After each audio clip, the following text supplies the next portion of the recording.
Hello friends, आप सभी अच्छे होंगे और बढ़िया होंगे। शिक्षकों के खाली पदों पर भर्ती के लिए जल्द भेजा जाएगा प्रस्ताव, और ये कहना है योगी आदित्यनाथ का। प्रदेश से ये अपडेट्स है जहां पर खाली पदों के लिए जल्द भेजा जाएगा प्रस्ताव। और मुख्यमंत्री योगी आदित्यनाथ ने सोमवार को बेसिक शिक्षा विभाग की बैठक में शिक्षकों के खाली पदों पर जल्द नियुक्ति की आवश्यकता को रेखांकित करने के निर्देश दिए, और उन्होंने कहा है कि सभी विद्यालयों में शिक्षक छात्र अनुपात आदर्श स्थिति में होना चाहिए। खाली पदों के सापेक्ष अध्याचन तत्काल भेजा जाए और नियुक्ति प्रक्रिया समय से पूरी हो। और मुख्यमंत्री ने विद्यालय की पेयरिंग व्यवस्था को दूरगामी और व्यापक दृष्टिकोण में लागू करने की जरूरत बताई। उन्होंने कहा है कि यह प्रणाली छात्र, अभिभावकों और शिक्षकों तीनों के हित में है।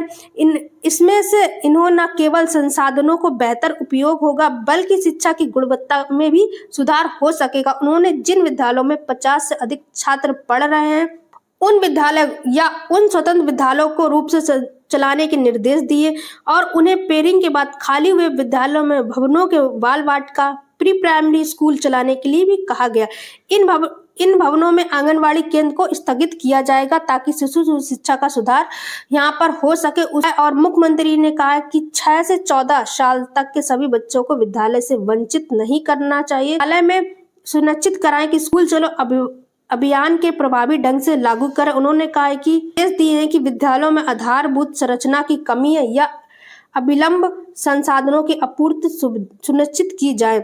जो विद्यालयों को मर्ज कर दिया जाएगा, जो खाली पद से बचेंगे तो उनको जल्द ही प्रस्ताव भेजा जाएगा। अब बात कर लेते हैं शिक्षक भर्ती की। तो उत्तर प्रदेश में शिक्षक भर्ती तो 7 सालों से नहीं आई है। तो अगर मर्ज कर दिया जाता है तो शिक्षक भर्ती कहाँ से आएगी, क्योंकि वहां पर तो भवन तैयार कर रहे हैं और वहां पे आंगनवाड़ी केंद्र खोले जा रहे हैं, वहां पे बाल वाटिकाएं चलाई जा रही हैं। तो यहाँ पे शिक्षक भर्ती की बात कहाँ से होगी, क्योंकि यहाँ पे तो शिक्षक भर्ती समाप्त हो रही है। तो फिर शिक्षकों के खाली पदों के लिए जल्द भेजा जाएगा प्रस्ताव गया। तो लंबे समय से यूपी में शिक्षक भर्ती नहीं आई है फिलहाल। तो चलिए दूसरा अपडेट जान लेते हैं, जहाँ पे यूपी पेट की जो परीक्षा है उसकी तिथि को घोषित कर दिया गया। देखिए यहाँ पर जो आपकी यूपी पेट की जो परीक्षा होगी वो 6 और 7 तारीख को की जाएगी। 6 सितंबर और 7 सितंबर को की जाएगी, रविवार को, और यहाँ पर आपके शनिवार को, संडे और सैटरडे। ठीक है, 2 पालियों में आयोजित की जाएगी, जिसमें से 10 से 12 बजे तक, और वहीं द्विपाली में 3 से 5 बजे तक की जाएगी। तो ये आपकी अपडेट्स है कि यूपी पेट की जो विद्यार्थी तैयारी कर रहे हैं तो उनकी परीक्षा की जो तिथि है वो घोषित यहाँ पर कर दी गई है, और 6 से 7 तारीख के बीच में आपकी एग्जाम होंगे। चलिए अगला समझ लेते हैं। अगला है यहाँ पे उत्तर प्रदेश में भर्ती LT ग्रेड की भर्ती निकली हुई है, जिसमें से 74-66 पद है शिक्षक के लिए। देखिए क्या अपडेट्स है जान लेते हैं। यहाँ पे परीक्षा की तिथि और सारी अपडेट्स है वो सभी जान लेते हैं। इन परीक्षा के विस्तृत विज्ञापन दिनांक 28/7/24 को आयोग के वेबसाइट में उपलब्ध में ऑनलाइन आवेदन करने की प्रक्रिया, शुल्क जमा करने की प्रक्रिया, परीक्षा पाठ्यक्रम, जाति या प्रपत्रों एवं आयु की छूट के संबंध में निर्धारित महत्वपूर्ण निर्देश उपलब्ध कराए गए हैं। देखिए रिक्त पद कितने बताए गए हैं ये भी जान लीजिए कि रिक्त पद यहाँ पर कितने होंगे। रिक्त पद की बात करें तो वर्तमान में सहायक अध्यापक स्नातक श्रेणी पुरुष महिला 25 के अंतर्गत रिक्त कुल संख्या है 74-66 है, जिसमें से राजकीय विद्यालयों के अंतर्गत पुरुष शाखा 48-60 रिक्तियां एवं महिलाओं शाखा के लिए 25-25 रिक्त, और दिव्यांग के लिए विभाग के अंतर्गत कुल रिक्ति जिसमें से 81 और आवश्यकता से बढ़ घट सकती है। यहाँ पर इतनी ये भर्तियां निकाली गई, जिसमें से देखिए फिर से बता देते कुल जो है वो है 7466, और वहीं पर पुरुष के लिए निकाली गई है 48-60, और महिलाओं के लिए 25-25 रिक्त पद यहाँ पर निकाले गए हैं। देखिए शैक्षिक अर्हता क्या रहेगी, क्या आपकी यहाँ पर जरूरत रहेगी। देखिए आयु सीमा की बात कर लें तो यहाँ पर 1 जुलाई 2025 से आपकी जो सीमा है वो 21 वर्ष आयु होनी चाहिए, पूरी होनी चाहिए, और न्यूनतम आपकी 40 वर्ष होनी चाहिए। जब आप फॉर्म अप्लाई करें तब आप 21 वर्ष के यहाँ पर होने चाहिए, और जब आपकी जो लास्ट है वो है 40 वर्ष। देखिए 40 वर्ष के आप ऊपर नहीं होने चाहिए तो ये फॉर्म अप्लाई नहीं कर सकते।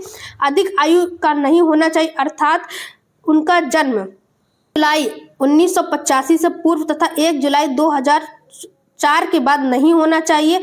और दिव्यांग हेतु अधिकतम आयु सीमा छूट जो होगी यहाँ पे उत्तर प्रदेश विभाग श्रेणी के अभ्यर्थी जिनका विवरण प्रस्तुत विज्ञान बिंदु 5 व बिंदु 9 में दिया गया है, नियम अनुसार आरक्षण अधिकतम आयु सीमा में यहाँ पे अनुमान होगी। मतलब ये सारा आपका बता दिया गया है कितनी कितनी आपकी सीमा होगी।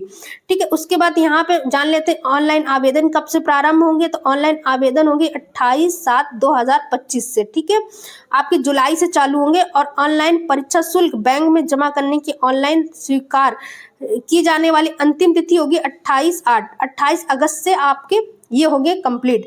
ठीक है, ऑनलाइन प्रस्तुत आवेदन को सुधार संशोधन के लिए आपको तारीख दी जाती है 4 तारीख और 9/25 तक के। ठीक है, ये आपकी 4 सितंबर तक तारीख दी जाती है कि अगर कोई त्रुटि हो जाती है फॉर्म अप्लाई करने के समय तो आप उस त्रुटि को सही कर सकते हैं। ठीक है, और इसके बाद आवेदन के हेतु इच्छुक अभ्यर्थी को सलाह दी जाती है कि ऑनलाइन आवेदन प्रारंभ में पूर्व एकल या ओटीआर नंबर प्राप्त सुनिश्चित करें और यहाँ पर आवेदन की स्वीकार की जाए। देखिए, इस तरीके से आपकी एलटी ग्रेड की अगर भर्ती क्या है, टी ग्रेड की भर्ती जिसमें शिक्षक भर्ती की जा रही है तो 74,666 पद दिए गए हैं। जिसको भी फॉर्म अप्लाई करना है तो वो अप्लाई कर सकता है। और यहाँ पे शैक्षणिक अर्हता जो दी गई है वो आपके विज्ञापन में दी गई कि आप क्या डॉक्यूमेंट्स लगेंगे। तो ये यहाँ पर दिया गया कि विज्ञापन के शैक्षिक अर्हता को दिया गया। मतलब आपके जब फॉर्म अप्लाई होगा तो वहीं से आपको पता चलेगा कि आप इसको क्या क्या अर्हता क्या क्या आपके यहाँ पे डॉक्यूमेंट्स यहाँ पर लगेंगे। तो जो भी इसके लिए एलिजिबल है तो अपना फॉर्म अप्लाई कर सकता है। और पद काफ़ी है, 7,466 पद है। जिस अभी के लिए देखा जाए तो बहुत अच्छी भर्ती है। तो जिसको भी फॉर्म अप्लाई करना है तो वो कर सकता है। ऐसे अपडेट्स के लिए मेरे चैनल को सब्सक्राइब करना ना भूले और चैनल को सब्सक्राइब करके बेल आइकन को प्रेस करना ना भूले। Thank you for watching the video.